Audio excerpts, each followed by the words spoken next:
Welcome to MamaFuel, the podcast that fuels every mama's heart, soul, mind, and body, and hopefully sparks a few dreams along the way. I'm Ann Ferguson, Chief Nurturer and Mama Mentor at the Centered Mama Project, and your host for this podcast. I'll be sharing real, raw, and often funny conversations with beautiful mamas from around the world to remind you that you're not alone and that you're doing amazingly on this wild journey of shepherding small humans as they make their way on our beautiful planet. Let's get started. Hi there. Are you in for a treat this week? I loved this conversation so much that I decided it needed absolutely to be the next one that I shared with you. Shari Teigman and I met in passing at an event last summer, Camp Good Life Project in August of 2018. And since then, I've been watching her showing up online and at different events around the world. And there's just something about her. And her spark really intrigued me. And as I started to know a little bit, very little really, about her personal journey and what her experience as a mama has been, I really wanted to invite her onto MamaFuel, the podcast, to share her journey with you and to just engage in conversation. And I'm so grateful that our first conversation was recorded, in part to memorialize it for myself so that I have something that I can refer back to in this conversation. There was so much that came up. We talked about her growing up in a very traditional community where she still lives and how deciding to shift the structure of her life changed everything. She talks movingly about her grandmother and how she is her inspiration and what it's like raising teenage boys on her own and so much more. Part of the reason this episode is so dear to me is because Shari is a person that I met in community and sisterhood and people lifting each other up, particularly women lifting each other up, is so incredibly powerful. If you listened to that last week's episode, you'll have heard my story of my journey with mental health since becoming a mother. Not something that I had ever had to think about or face before, but was definitely faced with in pretty significant and life-altering ways as soon as I became a mama. If you haven't listened to that episode, go back and listen. It's labeled as episode 44, but if you can't, episode 000, it was episode 45. In any case, that matters to me because I just turned 45 and it is a significant number for me this year because it also feels like the middle of my life. And if I'm lucky, I'll get to 90, still super healthy and still reaching out and doing all kinds of things with the communities that I'm part of. Last week, I talked about the MamaFuel Up sessions, which were an amazing 5-day experience of women from around the world getting together, stepping in circle, witnessing each other and lifting each other up. I can't even begin to tell you how incredible that was, to see all of those women coming into the circle, staking a claim on time for themselves, and stepping up to support each other. I still have chills thinking about it, and if you missed it, don't despair, because there is an opportunity right now and until tomorrow at time of publishing for you to join the carry-on from the MamaFuel Up sessions, which is the MamaFuel Sisterhood. It is a monthly membership where mamas, again, from around the world, from Australia, across Canada and the US, through to Europe and beyond, have come together to lift each other up, celebrate each other, witness each other, enjoy each other, encourage each other, and hold space when somebody has a wobble, be it a mental wobble, a relationship wobble, a confidence wobble. Being in that MamaFuel Sisterhood, being in that membership is something that one member recently said to me has changed her life completely. It has meant that she now earns some of her own money where she had been home with her kids before. Her husband even has said to her, I don't know what goes on in those meetings. I don't know what goes on in those conversations, but it's really making a difference because you seem totally different. You have more energy, you're more optimistic and positive, and her kids are seeing that too. That is such music to my ears because I know the power of community. I met our guest today, Shari Teigman, through the community at Camp Good Life Project. Our relationship continues to evolve and flourish as it does with many, many, many other people that I met both at camp and in that community since. And I know the power of that community, and that is why I'm really excited to offer, but only for one more day until we close the doors, to a spot in the MamaFuel Sisterhood. I would love you to join us. If you feel at all called, please go to www.mamafuel.me/sisterhood. All the information is there. Or you can drop me an email at Anne, A-N-N-E, at MamaFuel, MAMAFUEL.me, and I will get back to you right away. But hurry up, because the doors to the Sisterhood are only open until close of play on the 15th of May. Close of play being midnight Pacific time. At that time, everything will close and we will be getting to know each other, getting really cozy, and sharing our stories, our dreams, everything that's going on, and lifting each other up, celebrating each other, and carrying each other forward until the doors open again, end of September, early October 2019. So that's it from me. I look forward to hearing from you. And without any further ado, let's roll this episode. This week, I'm delighted to introduce you to Shari Teigman, who is basically my twin, we've established, and twin from a different set of parents, but somehow soul twins, and we have so many things in common, and I cannot wait to share her with you. So I'll not tell you too much about her because it's all going to come out in our actual conversation, and let's dig right in. Shari, welcome. Thank you for being my guest. Thank you for having me. I'm really excited to do this. I was excited to do this before we got on, before the recording. And as you just beautifully said, we just clicked so much on so many things already that I'm now not only excited to do the podcast, but be this connected to have this conversation out loud. When I have two podcasts. When I started my first one in 2015, the reason I started it was because I felt that people may not be ready to have the conversation, but they're ready to hear the conversation. Mm-hmm. And I think that speaks so much to what you're doing with this. So I'm honored to be part of this, welcomed in as a mama, and I'm excited to see where we go and what we can help people hear that they may not get to hear anywhere else. Yes, exactly. Ding, ding, ding. Checking so many boxes. Little bells going off. We're getting off to a great start. Okay, so let's give everybody some context. Tell me what your life looks like right now. Sure. So I am a single mom of two teenage boys. I live right outside New York City. I am a coach and creative business strategist, mainly online. Strangely, most of my audience is over in the UK. So on top of working online, I am currently at the moment, as always, in yoga pants and socks, building my online empire. I get dressed a few times a year to come over to the UK. Starting to expand to local as well. And I'll talk later about how that happened, that it was overseas, because I think it speaks a lot to my mom journey. And my life is a bit insane. There's a lot going on speed-wise in terms of the growth of my business, the expansion of my network, how you and I met, as well as the reality of raising teenage kids, getting ready for that empty nest thing. My parents, who I'm very close with, recently moved to Miami, so I'm here by myself a lot of the time. Mm-hmm. So there's an evolution of the growth up and then the rooting down and navigating where I lie on that spectrum in every moment of the day. It changes, really. Yeah, and that speaks so much to me as someone who, I just lost my dad a few years ago, and he was like your parents, far away, although much further away. He was in Toronto and I was here in Geneva. And it was that, caught between two generations, which I guess at your phase of motherhood is a little different because your kids are a bit older. So you can go, and if you need to be away for a week, it's not dramatic because they can make toast and order pizza. Whereas when my kids were sort of 7 and 9, that wasn't really, or 6 and 8, it wasn't really as much of an option. So tell us a little bit about your entry into the mothering journey, this season of your life. What was that like?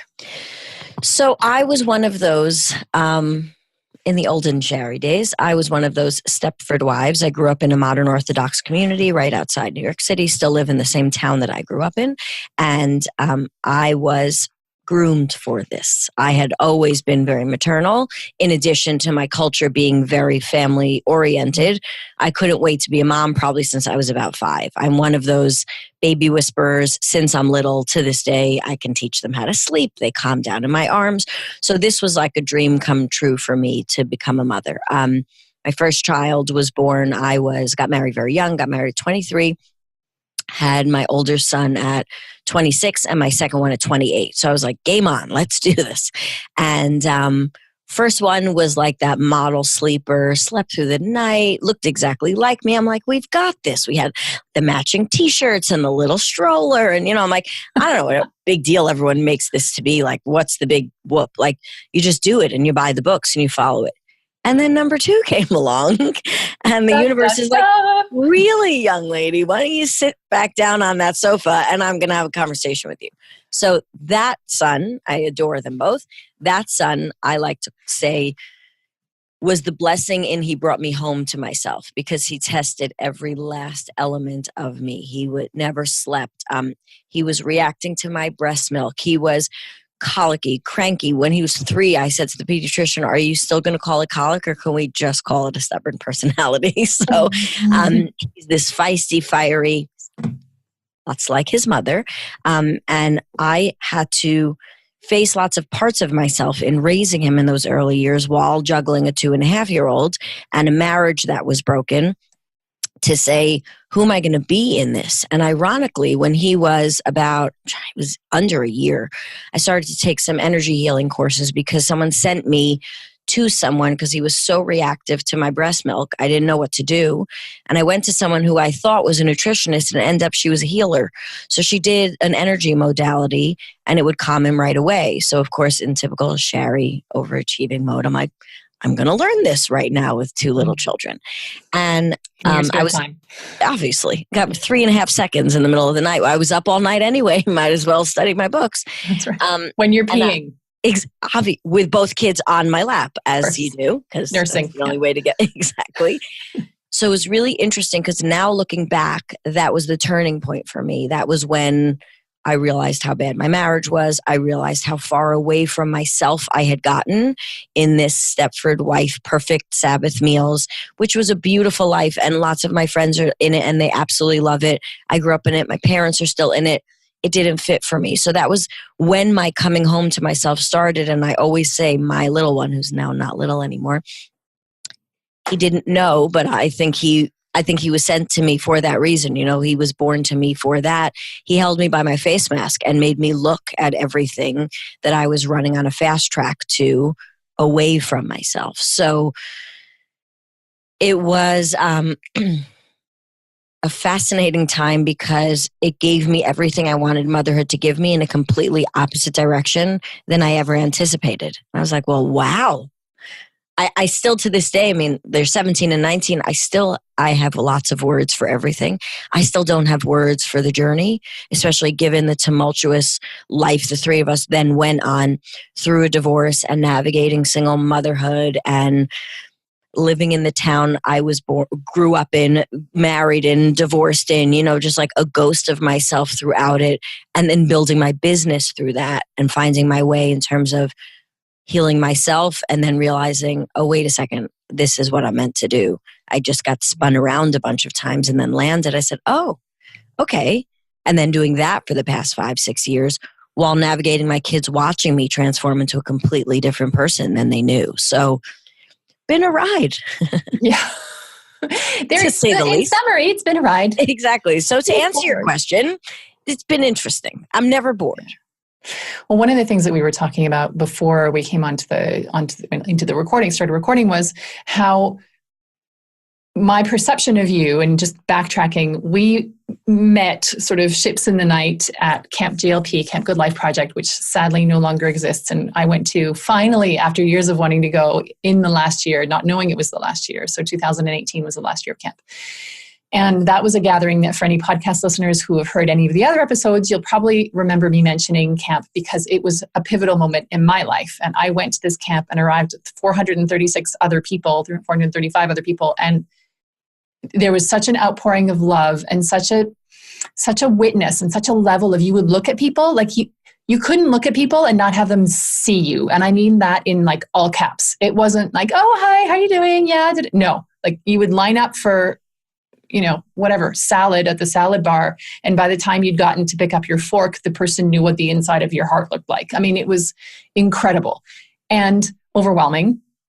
But I knew that in the circles that were kind of circling around each other in that big camp community that we still carry on online, that I was watching you, and you had mentioned at some point that you were this tiny person with this massive, massive mission, and that living large and living big and daring to express yourself fully was such a shift for you to have gone from little to big. And you were saying just before we started recording that going from little to big is something that still happens every day. And that really resonated with me, because even with this podcast, delivering it consistently was a challenge last year, because I went big and then I got scared and I got small, and then I did a little bit more and then I got scared and I got small. And we do this, I think, socially in our physical lives, where we put ourselves forward, we dare, we try to go to the moms group, or we try to go to this, improv class, or if we even are able to get ourselves out of the house, we do all these things and then we freak ourselves out and get small again.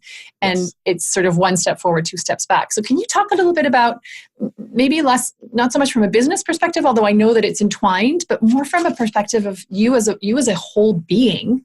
Absolutely. This motherhood journey did that, and the business did it too, right? What's interesting is one of the things I teach is just as you said, of course. To me, life and business go together. Whether you're in business for yourself, whether you're in the business of running your family, it is a role. So it doesn't matter what the job title is, and you're quote unquote paid for it with money in any currency.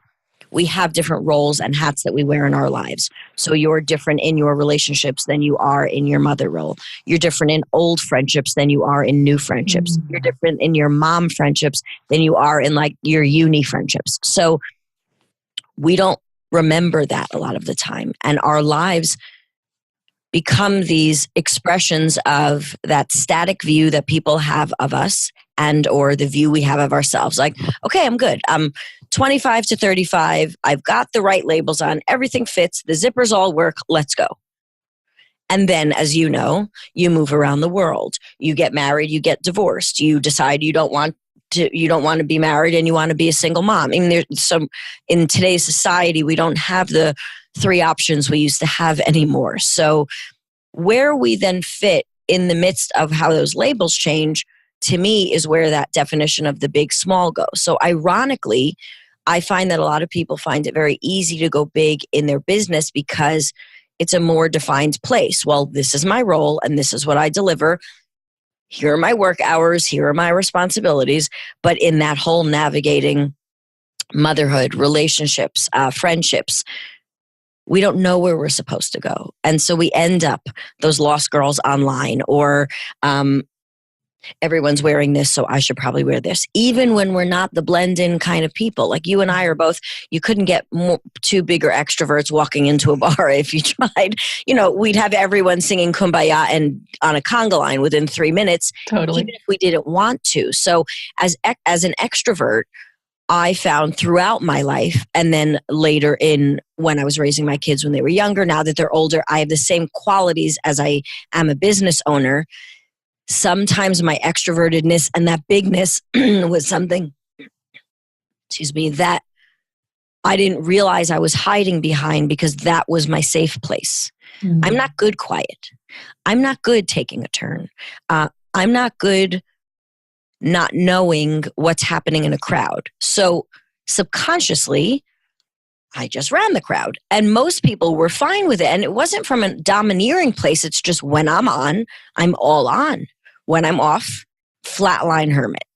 And that energy management of that big small was something I still to this day have to learn. Like when I come over to the UK and I run an event, I'm recovering now in real time from a month of pneumonia, from a 10-day run in the UK of running my own event, speaking at another big event, loving to get to see my clients live and the connection and the hug and the comfort. And then I come home to the unplug and the void of that, not having that locally, and it wallops me. I mean, you could hear I have a raspy voice to begin with, but this is half pneumonia, half Shari voice. So I'm always very open and vulnerable about where I am right now. That bigness is a big responsibility. It's a big responsibility to hold in the world for your children, for your family, for your own self-identity, and the forgiveness and allowance and sacredness of going small when you need to and not judging it, and realizing the small refuels the big and the big allows the small. So I dance that line a lot of the time. Anne and I just said beforehand, we are totally arranging blanket fort cuddle days on those days where we go small. It doesn't make me any less big on my big days. Yeah. And that took me a long time to be okay with. And it's very much, as you said, about identity. Like if I am the person who holds the space, which is something that I've done, as a yoga teacher, as a leader in groups, as a mama, as the neighbor who has all the things that all the people need. So they just come to me like I'm a 7-Eleven. Those are the places when I'm giving, I'm very comfortable. And this is maybe another aspect of it, right? When we're giving, we're very comfortable. However, if there was to be a little bit of an evaluation of our receiving potential and capacity, at this point, I suspect, I'm making an assumption, but as we're twins, good assumption. That was very narrow. Very fair assessment. And the giving one is like a 8-lane freeway, and the receiving one is with a parade on it, like a straw that's been bent, with like 45 I'm sorry's and thank yous in the midst of sucking through the straw. Right? And then how can I make it up to you, pay you back, and still and get myself back into that role of giving, because that's okay. But then what happens with that, I find, and it's funny, I was just reflecting on that before we came on to have this conversation, because I have a bunch of stuff that I want to give to a friend, and I thought, I haven't been in touch with this person since the last time I said, hey, I have this stuff for you. Do you want it? And I love this friend. And why haven't I been in touch? If I've been having a wobble, which there have been times when I have, and now I'm just going to show up because I'm got stuff to give. Like, interesting. Mm-hmm. And that balance really knocks people. And look, motherhood starts off and stays for a very long time. You get the love back in the receiving category, but it is give. Not only because you want to, but because you kind of have to. You have to feed them. You have to clothe them. You have to pull them apart when they're killing each other. You need to make sure they're on schedule. Whether you are maternal and love that stuff or not, they got to get to school. I just found out Anne's kids don't have school on Wednesday in Switzerland, which fascinates me, because Wednesday's a rough day for everyone. That's not the day to be your most vulnerable with your children who are bored at home. So the reality of the giving and receiving thing gets knocked out even for the best receivers the minute those babies come out of their body or come into their family, however they land there.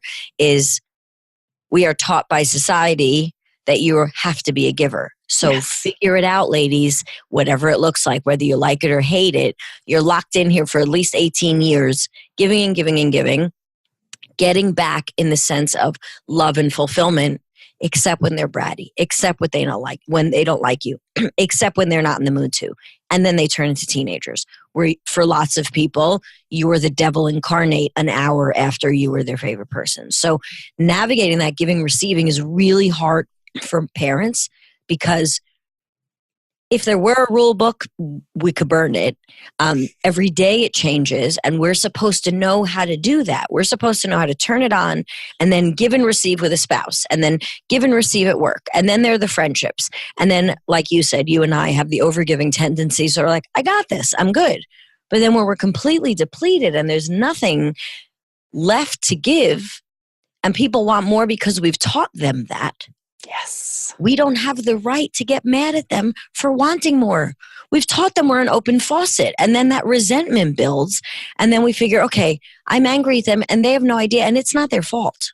I created this, and I don't know how to get out of it. I can just walk away and let you keep talking about us, because because it's so true. Whatever she said. Yeah, what she said, because I'm having what she's having, whether I want it or not. Exactly. Well, that is, that piece about society is something that my thinking process around this is evolving, but there is that I often use the word acculturation. There is that level of acculturation of, and particularly in different communities, I would say. So I just did an interview the other day with Jamie Swanson, who's an amazing entrepreneur and a woman who has 6 children aged 2 to 13. And she and her husband both run separate businesses from home and homeschool their kids. Right? Yeah. And run a retreat center. Her address. I want to send her a medal. She's incredible. And a snack. She just needs something. I know. Well, interestingly, she's gotten really good about taking care of herself, about finding help, and about doing things differently. And that was one of the things that we were talking about in that conversation.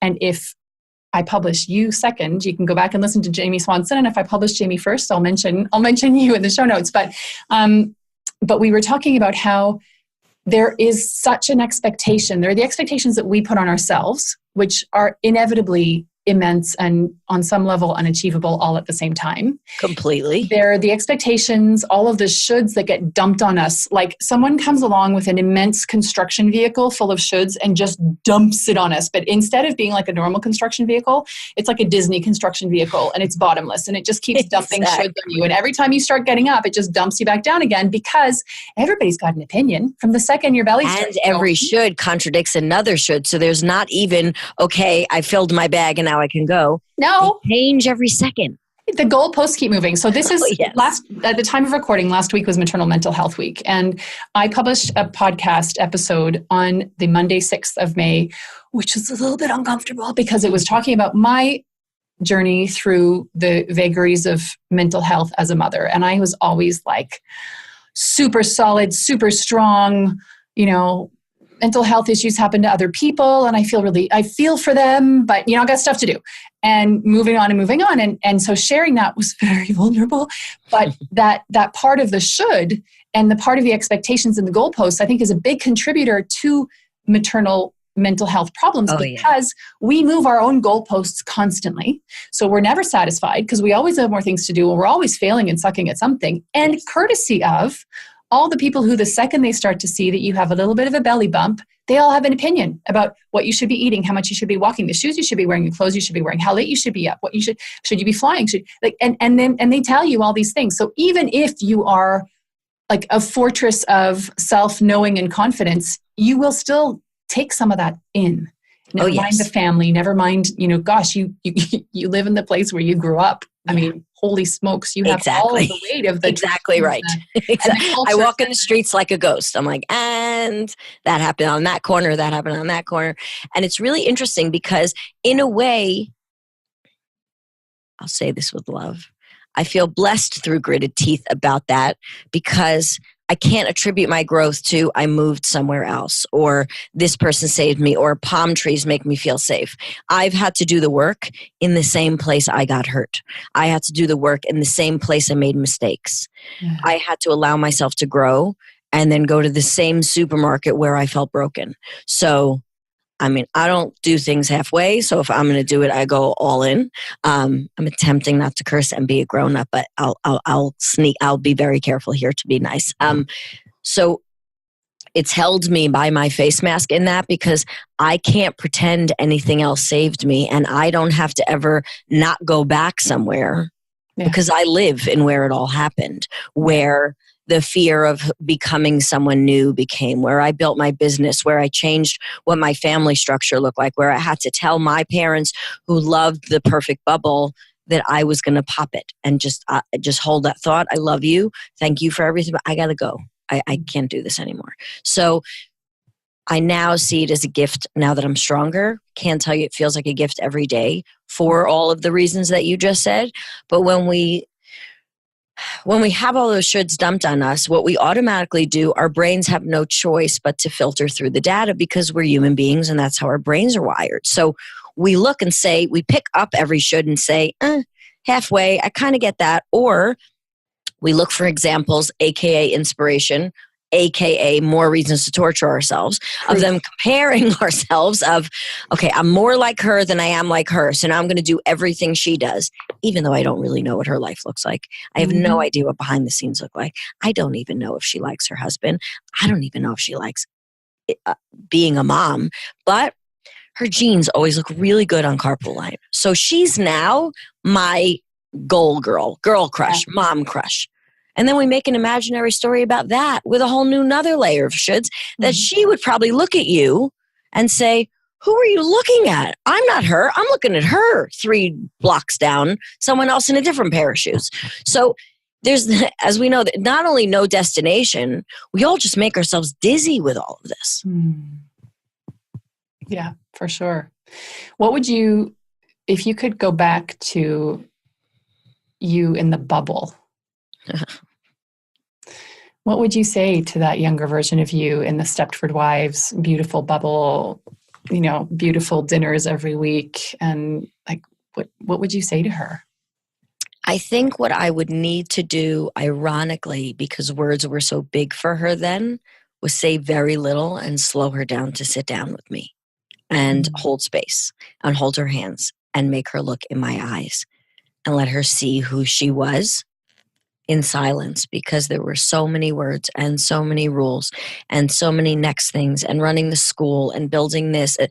I didn't need any more words, and I kept searching for more words.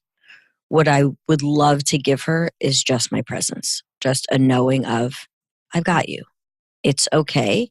You're allowed to slow down and get off of this ride, even if it's scary and even if it's going to be utter hell for a bunch of years. You have a lot more strength in you. But ironically, as also a fellow yoga trained teacher, I didn't teach, but I trained for a year. I just want to give her the gift of presence and silence and interface of respect of, I see you. No one ever saw me, and they didn't mean to not see me. I couldn't see myself, so I didn't know how to show that to anybody. Old me probably would have run out of the room, let's be fair, but that's what I now me would like to give her. Well, what you describe is we have a mutual friend, Ali Frankel, who is an incredible soul. And I remember at camp arriving and going to my bunk and being one of the first ones there. I mean, it was really camp for grown-ups. And so I went to my cabin and found my bunk and chose my bed, and nobody else was there. And then I walked out, and there was this circle of people standing in a very kumbaya way. And somebody had a little bit of a, this not very efficient speaker thing set up with a microphone. It was Harmony, I think. And having this circle of people who were going to have this meet and greet, and it was labeled as a meet and greet in the program that you could see, and I got close to it, and it was like getting too close to a fire. See, I couldn't do that stuff for years. Well, I would run from any real conversation like that. I didn't want to be around quiet people. It took me 2 years to get on a yoga mat, and my best friend at the time was a yoga teacher with her own studio. I'd go wait in the hallway for her. I'd bring coffee. I was like, I'm not walking in there. I said, I'll wait for you outside. And one day it was just too cold to sit, so I went to sit in the back of the studio. Obviously landed in child's pose and cried for 2 hours. But, we're not talking, and I won't assume for you, Anne, but I kind of can. You're not talking to two people who are naturally open to this stuff. I don't just march in and plop down and tell you my whole life story. Now I do, but it took me a very long time. I'm a jaded New Yorker. Come on. It takes a lot to break me down. It takes a lot to get in there. I don't want to hear your phoniness. I don't want your pretty little pictures, because I've got to go home and then process that. I'm not really good with that. So a lot of the listeners to this will still have their arms crossed while listening, and podcasts are a very safe place because no one will know. They don't have to go to a moon circle. They don't have to go to a mom's group where women just judge each other majority of the time. I don't really blame them for not going. But in the silence of wherever this is, if you're listening and folding your laundry, taking the dog for a walk, quiet in the bath, wherever you're listening to this, you're listening to two people who've navigated their way to this openness with gritted teeth and folded arms. This is unnatural for high achievers, overdoers, I'm good. I'm fine. Do you need it? How are you? I'm fine. Give me more stuff. Exactly. Do you have a list? Because lists make me feel safe. Yeah. Everything you need for you, I'll do, and then I'll feel better. Yeah. Well, going to camp and standing outside that circle of people who were looking at each other, and looking at each other. Not checking each other out and assessing if my hips are thicker than your hips or none of that. And so I came close to this circle and I bolted. This was just last summer in August. It was way too much for me. And I had to go by the lake and breathe and just be, because I started to feel like I was having a panic attack, which is something that I've had before. And eventually I came back, and the first person to walk towards me in that circle, because I thought, look, Ferguson, you're here. If you came all this way, right? You came all this way. You just left your husband with 6 suitcases and 2 kids in Boston, and he's going to go and take the train and meet you in New York. And knowing him, he'll take the subway, which he did, which was not smart. You did all that, and you're just going to stand here and just look at the people? No, go on. Go on. You'll be okay. Come on.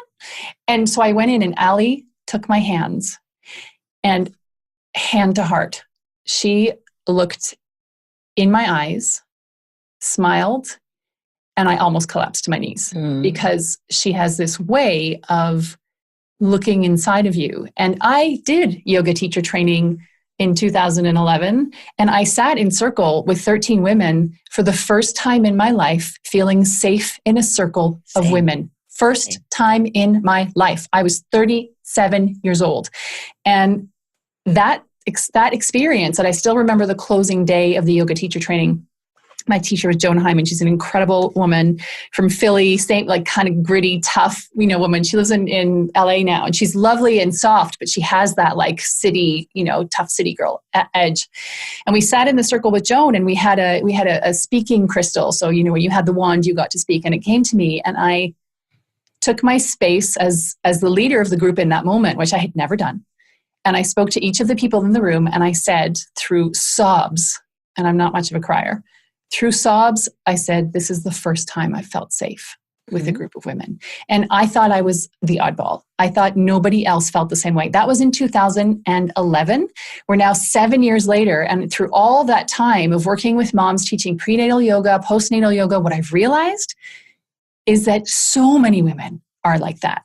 And so going to camp for me was a whole other layer of being, I'd wanted to go to camp forever, even as a kid, and being there was it was so exciting, and I was into all the things, and people were like, oh God, I just can't get, and I was like, yeah, Color Olympics and all the dance party until I was the last one on the floor, and I was fully in. Like, if I'm going to go, like you probably, I just go. I remember you not having much of a voice left because you did there were a lot of words that weekend. And being in that space with Allie and having her hold my hands and look into the absolute fragments of what I had inside of me broke me again. And it is that, when you're used to being in a position where people turn to you for help, that's comfortable. Yeah. And people turn to you for the coconut milk they don't have, or, whatever, a ride. Shoulders engaged, I got it. Yeah, all the things, right? Those are like, oh yeah, that's where I get my validation because I'm needed, totally. Right? And that's we're probably fueled. I know it fueled me for years. That's when I felt alive. So I thought that was my purpose. Yeah, because, and also in the motherhood realm, we're validated and we get positive feedback when we are selfless, when we are giving, but it's kind of a baseline assumption, right? That most mothers will be. And that if you take time away and go away for a weekend, air quotes, just for fun, exactly, not with your kids, or you take a week of holiday, like you only have 4 weeks of holiday and you take a week of holiday to go away to a retreat, or you go away just with some girlfriends. I even use the languaging still, even though I've thought about it, that you're like, ooh, and that sets you a little bit apart. Same as when you make different parenting decisions. Ooh, totally. That sets you a little bit apart. So as soon as you start to step outside of the Stepford kind of setup, ooh, what do I do with you? And also, if I spend time with you and think about you and think about the choices you're making, then I'm going to have to think about me and the choices. It's contagious. What if it leaks on me? And then I have to go be my own person. What if divorce leaks on me? What if, it's catchy. Come on, ladies. So that is one of the big things that for me is behind MamaFuel, is to change the way that we treat ourselves, to unshould ourselves, to loosen the grip of all of those expectations, and to put the damn goalposts in the ground for once. What I really love about your mission, I love so much of it, but what I love is because you're an expat somewhere, I think naturally it has helped you see that when they're not your goalposts, you could see how silly they look. If you lived where you grew up, or you lived in the same culture you grew up in, wherever that is in the world, then it just becomes background noise. But when you move somewhere, you get to be an observer and then say, oh, they do the same crap we do, but it's not my crap, so I could see it more objectively. So, and you live in a place where there are a lot of expats, like you had said earlier before we started recording, people from different backgrounds with different shoulds, where you can look at their should objectively and be like, oh, honey, you don't have to, that's not something to carry. And then someone can look at yours and say, where'd you get that one from? So there's almost, while there's more to navigate, there's less glue because it's not all the same. It's different versions of Stepford. So because of the different flavors, we can kind of strip that back and see objectively how little any of that actually makes sense. Well, you say more to navigate, but less. I'm writing down things that you say every once in a while. So if I look down, that's why. For anybody who's watching, I'm not looking at my phone. I'm writing down what Shari's saying. But when you said there's more to navigate, but less glue, what I immediately saw was yes, but The pieces have all been shaken up, and we don't know where they go anymore. It's more scary because then there are no rules to follow. Like, what do we do now? Now I can't even look at you because you saw me and I saw you, and neither of us have a plan B. And we don't know what it means. Like, I don't know because I see you with the screens that I have. I see you through the lenses that I have been given or acquired as I made stuff up to keep myself safe and feel loved and like I belonged. And this is, I think, one of the big things that drives wedges between people is that I have my lenses and they're right? Because they're what I grew up with. And you have your lenses and they're right for you because they're what you grew up with. And unless you have that opportunity of being immersed in different cultures or meeting people who come from elsewhere and really getting curious in an unthreatened way, it's hard. And so it's hard because I find a lot of people will then go even more insular. They then grip what isn't working for them only because that's their last semblance of safety. If they let go of that, they let go of their past, they let go of their heritage, they let go of their culture, and anything they knew that they felt safe to go on this journey with. Rather than, it's lovely to think everyone's going to drop it all and start anew, but it's not the way we're wired. So I think that people get even more locked into what they believe because the fear of the change, which also feels even more unknown than what they already don't like, is too scary. So it's like, you know what? There's a Yiddish phrase my grandmother used to say. I'll say it in English because in Yiddish. No, say it in Yiddish. I love it. And then so it's in Yiddish. A bag is like a pekala. So if you have everyone puts their pekalach down, everyone will pick up their own pekel again. So if you have, I don't like this about myself, Anne. I have this. My culture says this. My religion says this to me. I can't breathe because of this. And then you tell me your stuff. I look at myself and be like, you know what? I'm good. I'm going to take mine back. And I'm going to put my name on it another time with another tag just in case someone tries to take it away from me. So even though none of us want it, we don't know what to do with voids. We don't know what to do with empty hands. Especially as moms, we fill it with something. We pick something up on the steps as we're walking back up to the kids' room. We do 7 things at a time because that's the only way we feel accomplished. So making space for this kind of growth that we're talking to is no easy feat. It's not just, I heard Anne and Shari, so now I could just do it. We know you can't, which is why these conversations are so important. It's not just a choice and go do it. The fear of what it will mean about you and how you will have to define yourself and where to put yourself in a society is a very, very valid fear. Yeah. And both big and small. Yeah, for sure. And 2 things I want to say out of that. One, you were saying how people tend to go more inside. And I think that's how you start to find expat communities of Brits living abroad and Aussies living abroad and Canadians living abroad and French living abroad and Germans living, because they have the familiar constructs and codes within which they know how to function with each other. Like there's even within the supermarket, I have a lot of my British friends live in Israel. And in the supermarkets in a very Israeli town, they import either the American food for the Americans, the British stuff, so that they feel that semblance of home and belonging. And it's hilarious. Like you move that far and you still want to be home. Yeah, exactly. But you moved away for a reason. Exactly. You moved away. So you want none of the stuff that you moved away from, but you do want to take your McVitie's biscuits. Exactly. Which I hear. I mean, I hear that. Yeah. I mean, McVitie's biscuits are pretty yummy from what I remember from living in London. But so that was one thing. And the other thing that I was going to say is that there is an element that we aren't taught when we are young. And unless we go on some degree of a quest within ourselves, we don't learn about trust. Yeah. And you talk about the void and you talk about who am I if I put all of these things down? And it's what, her name is just gone out of my head. She does the work. It's not Brene Brown. It's the other. Come on. Oh, I can see her, but if you're listening, I'll put it in the show notes. I can see her too. This is going to drive me crazy. Yeah, blonde. Byron Katie. Byron Katie. Thank you. That would have been a day of Googling. Yeah. Byron Katie, she has a body of work called The Work. And her question is it true? Is that thing, that story, that assumption, that expectation, that should, is it true? And who would I be without it? Mm-hmm.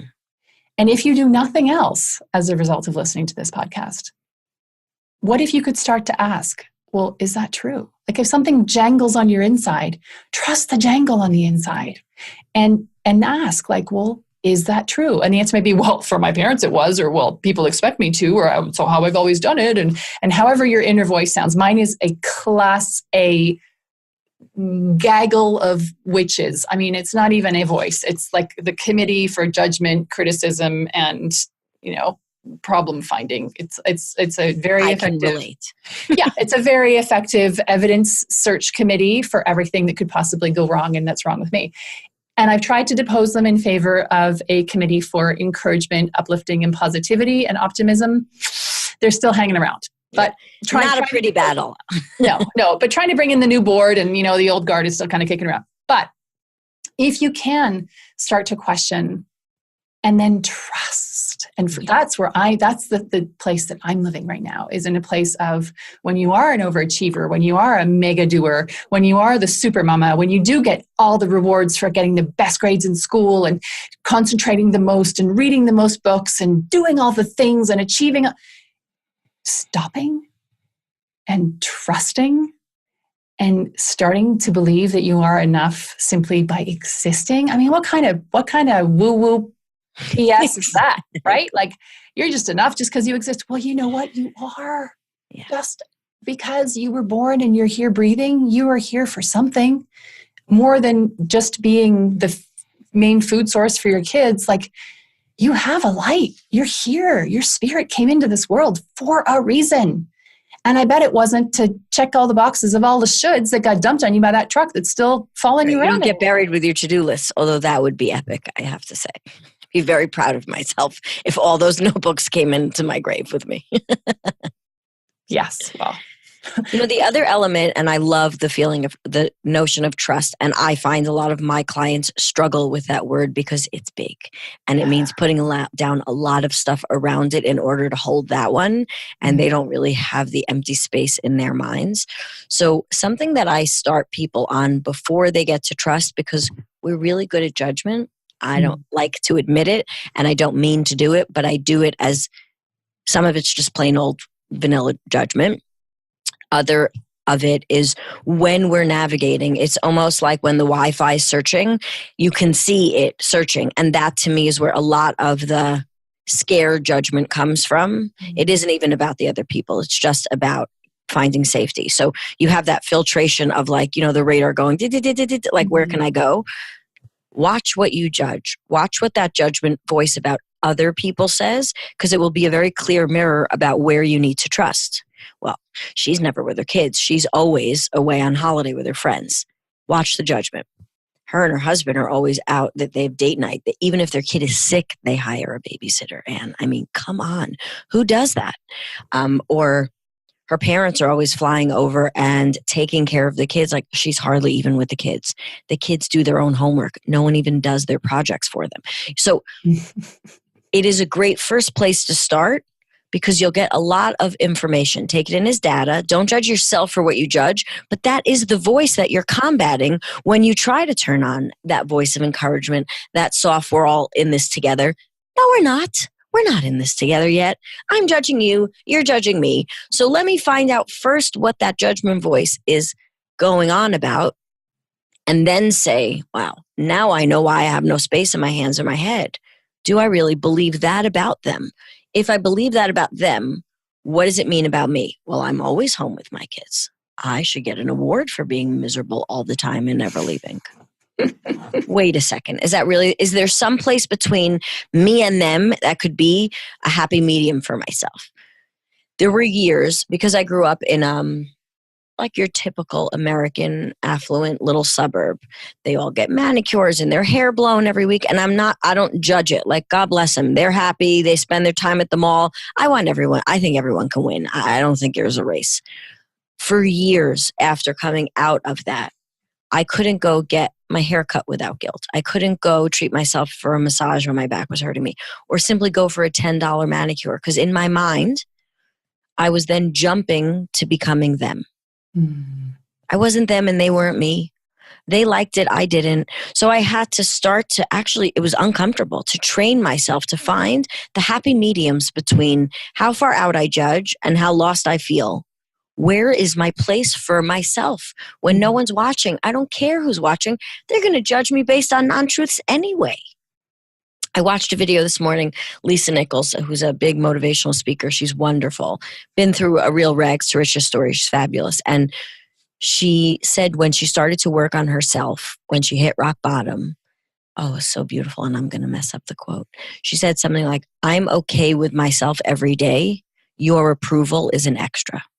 I was like, oh, I like myself enough every day. If you like me, cool.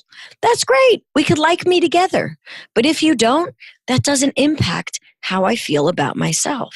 If you approve of my life, how I parent, how I love, how I give, how I don't, how I self-care, it has absolutely no bearing on what I'm going to choose for myself. Now, I can love you and bless you and let you go. I could let it bother me. That's where my choice lies. But changing your mind about me, I don't have that control over anybody. And we don't ever have that control. No. I've mentioned before on the podcast, I was driving the car one day listening to a conversation with a risk expert, and he was talking about rules and levels of regulation in different countries, and how in the US and in Canada, there are huge amounts of rules and regulations because people are so afraid of getting sued, particularly in the US. Mm-hmm. And that when you come to places like Europe, broadly speaking, there aren't all the guardrails up because they just assume that people don't want to fall off the edges of cliffs. And like, you don't go to the mountains and find guardrails up. Whereas in, a lot of places you do in North America, like they protect people from themselves. And he was talking about how we have this construct, this concept that we have control, but actually we have control over almost nothing. Yes. And that includes, and I've said this before, and Leslie Potter and I talked about this in the earlier podcast episode that I did with her that I will link to. We talked about how she's my parenting coach and how people will think what they think and feel what they feel anyway. You might as well let them think what they think and feel what they feel about the you want to put out into the world instead of the you that they're making up stories about. Because at least that way, on some level, at some part of the process, it's the real you. But and like you to loop back to what you said, there's that trust piece. When people don't know where to put their feet on the floor because of the judgment and the assumptions, and the room is spinning so much about this stuff, that's where it is. It's putting the stuff down and just trusting the floor for starters to climb back into, what do I want? Who am I? How far away am I from that? Period. It doesn't have to be more complicated, because when we complicate it, we make it harder to get there. Yeah, so much. So here's a question. In the context of Mental Health Week that I'm still in the throes of, because I'm about at time of recording to start the MamaFuel EP sessions, which is a 5-day free series of time when women are coming together to be real and be honest and come into a safe space together, largely safe because they don't see each other every day in their real lives. So that's one of the good things about the internet with all of its drawbacks.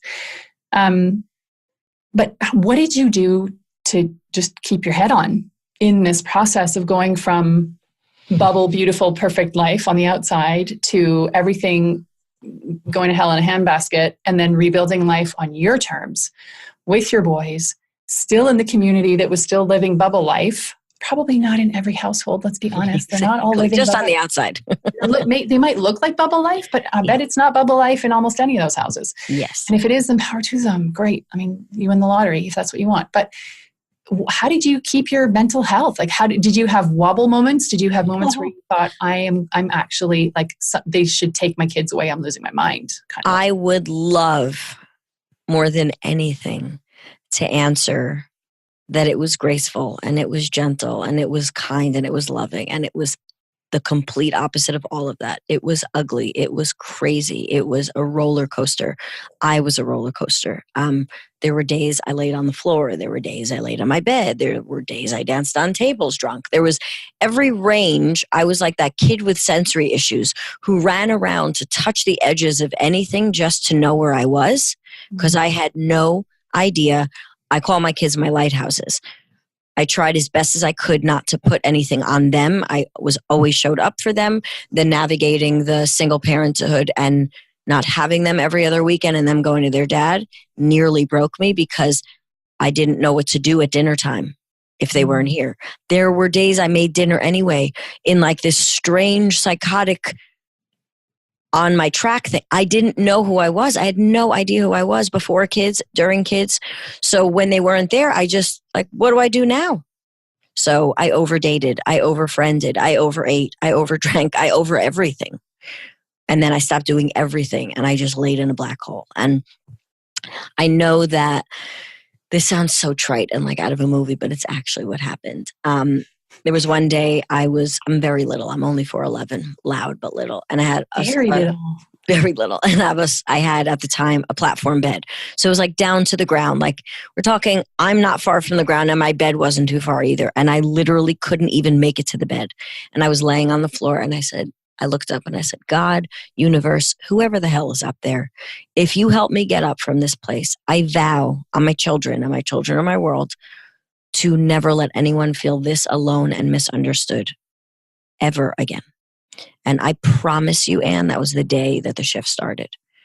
I was scrolling, numbing on Facebook, and I found, weirdly, a girl I had gone to high school with who is a professional organizer, but moved kind of into the personal development space. Literally scrolling, hadn't spoken to her in years, saw a post of hers. She was in an online summit. I didn't know what an online summit was.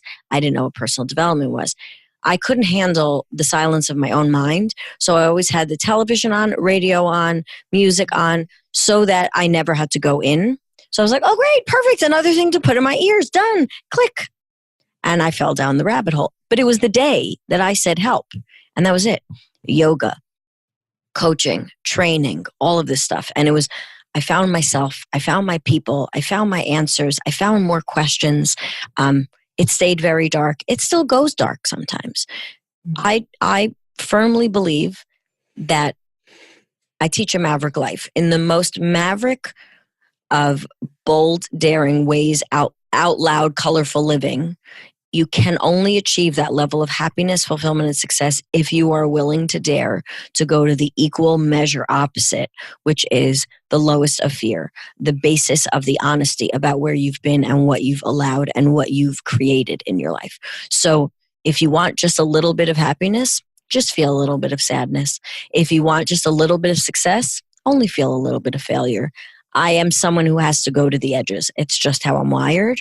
So my highs come with the same equal lows, whether it means my body getting sick, me having a low day and of self-belief where I'm about to get on a stage in the UK in June in front of 600 people. There's going to be a little of imposter syndrome on the plane. Not because I don't know what to do and I'll be great when I get up there, but my brain is human and it has to go to the bad place for me to remember my own magic. And I don't think we can see our magic in the light. We have to see it in the darkness. When we sit in the dark, we find our own glimpse and get back up. If I'm always looking for someone to save me from myself, I'm never going to get anywhere. And trust me, I tried every solution there was to go on a shortcut. I'm a New Yorker. I don't do lines. I don't wait for things. I hail cabs. So I don't have any patience in me. That is not one of my virtues. So what turned into a battle of self is one I don't do gracefully, even to this day, even after all of those years, and even with what I teach. I tell clients all the time, between my ears is the hardest client I will ever have. So trust me, I've got your stuff. You don't scare me. God. So yes, all of me is like, yep, preach, yep, all those things. Yep, I hear you. I could keep talking to you for hours and hours and hours, and I'm sure that we're going to continue this conversation very soon. But I wanted to ask you the question that I ask all of my guests when they come on the podcast, and that is this. I would love for you to share with us where you get your mama fuel. I'm not going to cry. You would not be the first, so it's okay. You don't scare me. My grandmother was a Holocaust survivor. She survived 8 camps and lost all of her family. She made me look tall. She was the kindest, most soft, loving, open, forgiving human being that I honestly don't understand how that's even humanly possible. I don't think she was human. So I'm glancing over here for anyone who sees this. I'm looking at pictures of my grandmother on my mantle. She is my guiding light. She is what reminds me of why I get up every day. She scares me into submission when I'm not being my fullest self. I might add, she died when I was 17, but I talk to her every day still. She got me through my divorce. She got me through the hard mommy times. She got me through rough relationships. She got me through the beginning budding sphere of my business. She gets me through now when big stuff is landing in my lap and I'm like, I think you have the wrong address. I don't know why this opportunity is being delivered to me. She was the ultimate mother because of the love that she gave. And she only had my mom. She only had one child. But when a woman can survive that and come out with a heart filled with more love than I've ever seen in my life, I have an obligation to myself to be my grandmother's granddaughter. So when I struggle with my kids, which I do, when I get hurt by people who I allow to take advantage of me, which I do, I remember where I came from and I get back up. And